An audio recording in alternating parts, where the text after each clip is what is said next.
Oleh karena itu, berdasarkan analisa ini, maka kami memetakan hubungan antara variabel tersebut dalam suatu pola sebagai berikut. Menjelaskan tentang hubungan ekonomi dan kesejahteraan, kita akan melihat bagaimana ekonomi ekstraktif, pelaku-pelaku ekonomi ekstraktif, yang nanti akan kami gambarkan bagaimana pelaku ekonomi ekstraktif ini tumbuh di Meksiko. Mereka melalui tangan pemegang kekuasaan mendominasi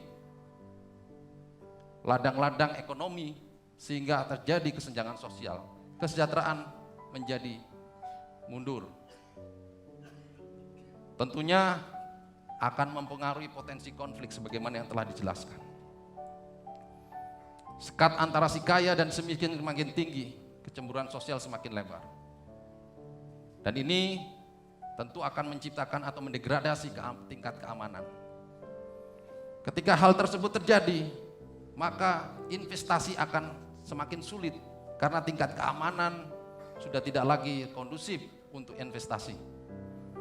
Namun politik ekstraktif berusaha untuk membangun kekuatannya dengan menggunakan hukum sebagai alat. Rule by the law, bukan rule of the law. Dan ini yang pernah terjadi dalam revolusi Prancis.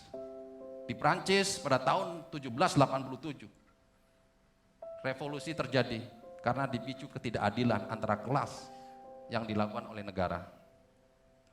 Prancis menerapkan rule by the law, bukan rule of the law. Pengaturan hukum tidak berpihak kepada rakyat, sehingga gejolak sosial menuntut keadilan di bidang hukum yang mengarah kepada keadilan di bidang ekonomi.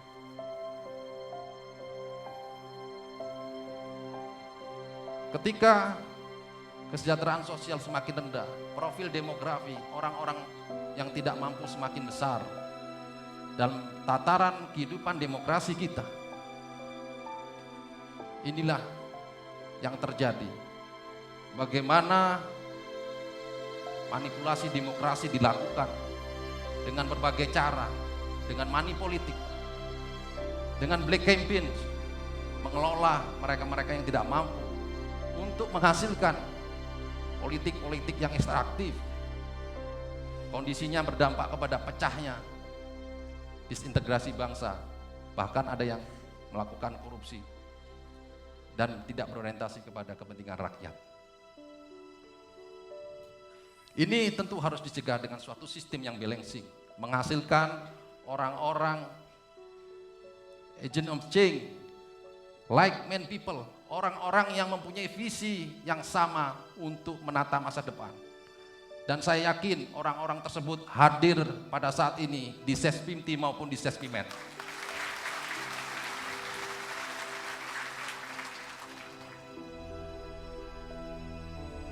Berdasarkan analisa sistem tersebut, sesungguhnya kita bisa melihat kompetisi dua model institusi, yaitu model institusi inklusif dan model institusi ekstraktif.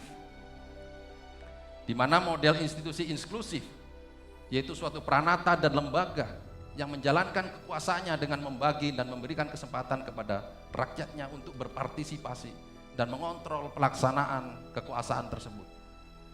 Sedangkan model institusi politik ekstraktif yaitu suatu pranata atau lembaga yang lebih menekankan pada kekuasaan, yang tidak memberikan akses atau membatasi kesempatan rakyatnya untuk berpartisipasi dan mengontrol pelaksanaan kekuasaan tersebut.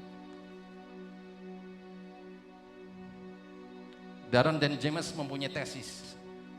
Ia mengatakan bahwa economic growth and prosperity are associated with inclusive economy and political institution, while extractive institution typically lead to stagnation and poverty. Ini harus dipahami oleh kita semua, bahwa ketika institusi ekstraktif maka akan menciptakan kemandekan dan kemiskinan. Hal tersebut ditindaklanjuti dengan suatu penelitian terhadap kota Nogales. Kota Nogales itu kota yang dibagi dua. Sebelah utara adalah milik Amerika Serikat dan sebelah selatan milik Meksiko. kita bisa melihat bagaimana bekerjanya institusi politik maupun ekonomi di kedua negara tersebut dan dampaknya. Mari kita lihat video berikut ini. Kesenjangan yang terjadi di antara dua sisi pada tapal batas kota Nogales, sisi utara dari tapal batas kota Nogales berada pada wilayah Arizona, salah satu negara bagian Amerika, dan bagian sisi selatan berada pada wilayah Sonora. Di bawah kekuasaan negara Meksiko, kondisi kedua sisi ini memiliki disparitas sangat mencolok, di mana Nogales, Amerika Serikat hidup sangat sejahtera. Pendapatan per kapita 30.000 US dollar dengan fasilitas kesehatan, pendidikan, publik, dan keamanan yang terjamin. Sementara warga kota Nogales, Sonora, Meksiko memiliki pendapatan per kapita sepertiga dari warga kota Nogales, Amerika. Kualitas penyelenggaraan pendidikan yang rendah, jaminan kesehatan yang tidak mencukupi, ditandai dengan angka kematian bayi yang tinggi, serta tingkat keamanan yang perlu ditingkatkan untuk menghadapi angka kejahatan yang tinggi. Kesenjangan ini terjadi karena perbedaan institusi politik dan ekonomi. Perbedaan pada institusi ini mengakibatkan perbedaan insentif yang diberikan kepada perusahaan, perorangan, dan politisi. Sebagai contoh, studi kooperatif institusi politik yang bekerja di Amerika Serikat dan Meksiko. Itu tadi adalah dampak dari bekerjanya suatu institusi di suatu negara. Dampaknya sangat fatal. Yang satu makmur, yang satu tingkat kesejahteraannya sangat memperhatikan. Saya ingin memberikan contoh satu lagi bagaimana perlakuan warga negara terhadap warganya yang sangat berbeda. Saya mengambil contoh Bill Gates di negara Amerika. Negara Amerika Serikat memiliki Bill Gates sebagai manusia terkaya di dunia dan pendiri perusahaan teknologi yang paling inovatif.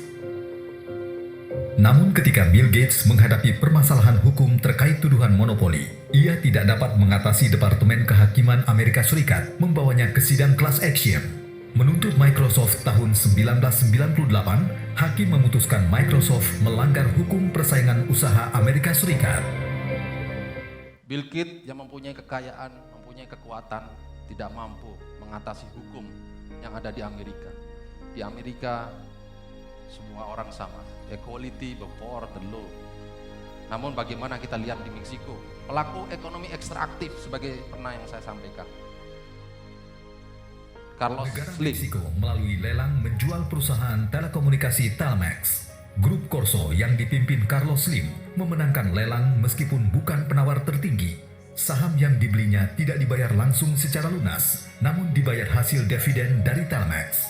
Telmex menjadi monopoli milik perorangan. Pada tahun 1996, Avantel mengajukan tuntutan ke Komisi Persaingan Usaha Meksiko, tetapi kandas. Bisnis di Meksiko memiliki faktor pembeda dengan di Amerika, yaitu ada tokoh penguasa yang dikenal dan bisa dipengaruhi serta bisa disuap untuk mendapat keuntungan bersama. Namun ketika Carlos Slim melebarkan sayap bisnis ke Amerika Serikat, Slim membeli perusahaan Compusa dan memutuskan kontrak yang sudah dijalin oleh perusahaan Corp Service. Perusahaan ini menuntut dan menang. Slim harus membayar 454 juta US dollar. Slim tidak mempunyai kekuatan dalam aturan permainan hukum yang ditetapkan di Amerika Serikat. Slim berkuasa di negaranya, tetapi ketika dia ekspansi ke Amerika, ia tidak mampu mengatasi permainan-permainan hukum yang ada di sana karena memandang orang secara sama.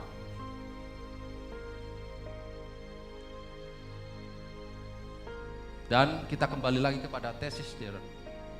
Tesis ini juga menyatakan bahwa tidak selamanya pelaku ekonomi, pelaku politik ekstraktif itu menghasilkan kesengsaraan terhadap rakyatnya.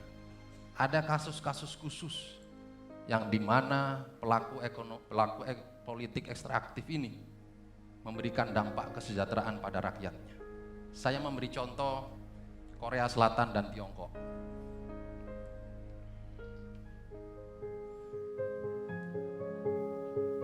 Jenderal Park berkuasa lewat kudeta militer pada tahun 1961. Meskipun bergaya otoriter, pemerintahan Jenderal Park aktif merangsang pertumbuhan ekonomi negara. Kasus lainnya adalah negara Tiongkok. Negara ini pernah mengalami kemiskinan paling parah dalam peradaban. Pada tahun 1990, Deng Xiaoping, seorang pemimpin revolusi dalam Partai Komunis Tiongkok yang menjadi pemimpin tertinggi Republik Rakyat Tiongkok, pada kurun waktu 70-an sampai awal dasawarsa 90-an, mencetuskan reformasi Cina yang disebut dengan Gaige Kaifang Reformasi dan Keterbukaan. Reformasi tersebut sering disebut The Four Modernizations. 4 pilar modernisasi itu adalah reformasi pertanian, industri, teknologi, dan pertahanan. Kemajuan ekonomi di Tiongkok yang sangat pesat dikarenakan mengadopsi sistem ekonomi kapitalis, namun disertai kontrol yang kuat oleh negara untuk mewujudkan kemakmuran bagi seluruh rakyat Tiongkok. Tiongkok juga semakin maju karena didukung oleh regenerasi pemimpin yang kuat dan memiliki komitmen pada rakyatnya. Pada komitmen tentang pemberantasan korupsi misalnya, pernyataan Perdana Menteri Tiongkok Zhu Rongji yang melegenda itu, "Beri saya 100 peti mati, 99 akan saya gunakan untuk mengubur para koruptor, dan 1 untuk saya kalau saya melakukan tindak korupsi." Bapak Wakapolri dan hadirin sekalian yang kami hormati, kami melaksanakan kuliah kerja luar negeri di Tiongkok. Kami melihat bagaimana kemajuan Tiongkok saat itu. Memang benar-benar sangat berubah 100%. Namun tentu kita melihat bagaimana keberlangsungan institusi politik apapun bentuk modelnya sangat ditentukan oleh eksistensi pemimpinnya. Pemimpin yang memberikan dampak pada terwujudnya kesejahteraan dan kemajuan suatu negara. Korea Selatan dan Tiongkok sangat beruntung memiliki pemimpin yang tidak bekerja dan memanfaatkan posisi untuk kepentingan diri dan kelompoknya.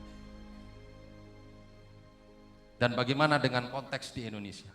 Kita akan melihat sebelum terjadinya reformasi. Berikut ini video. Partisipasi dalam bidang politik secara laten menginginkan suatu perubahan, menemukan momentumnya saat terjadi krisis pada tahun 1997 dan pada tahun 1998. Kekuatan laten menjadi gerakan politik nyata yang menuntut demokratisasi, desentralisasi, dan transparansi. Indonesia memasuki era reformasi dengan politik dan aturan main yang baru. Nampaknya gelombang ketiga demokratisasi sebagaimana yang diungkapkan oleh Samuel P. Huntington dialami di Indonesia. Ia menyatakan demokratisasi gelombang ketiga yang dimulai pada tahun 1974 memiliki penyebab yang sangat kompleks, antara lain melemahnya legitimasi rezim otoriter, perkembangan di sektor ekonomi, di mana Indonesia berada pada krisis ekonomi ditandai salah satunya dengan nilai tukar rupiah terhadap dolar Amerika yang semula Rp2.600 per dolar mencapai hingga Rp17.000 per dolar Amerika. Namun apakah setelah pasca reformasi Indonesia sudah masuk kepada vocable demokrasi, yaitu demokrasi yang dapat berfungsi menjamin stabilitas, terpeliharanya kesatuan dan persatuan bangsa, yang mendorong pemerintah untuk bisa maksimal memberikan pelayanan kepada masyarakat. Fenomena yang nampak saya menilai bahwa kita masih berada pada transisi demokrasi. Bapak Wakapolri dan hadirin sekalian yang kami hormati, institusi inklusif akan menghasilkan negara yang sehat dan kuat. Kekuatan dan kesehatan negara sangat ditentukan oleh sistem ekonomi yang memberikan kontribusi terhadap pembangunan fiskal. Fiskal yang kokoh terlihat kepada ketersediaan uang negara yang memberikan dukungan terhadap belanja negara. Ruang fiskal menjadi lebar. Kebijakan ekonomi terkait dengan fiskal ini perlu dilihat. Dan kebijakan ekonomi yang baik adalah ketika kebijakan tersebut memberikan kondisi ekonomi yang baik, memberikan kendali dan antisipasi terhadap rasio, yaitu rasio utang dan defisit. Kebijakan ekonomi juga melihat bahwa kepercayaan publik akan tumbuh, dilihat dari angka-angka yang ada di dalam APBN, yang dilihat dan dinilai berdasarkan sisi penerimaan, sisi belanja maupun sisi utang.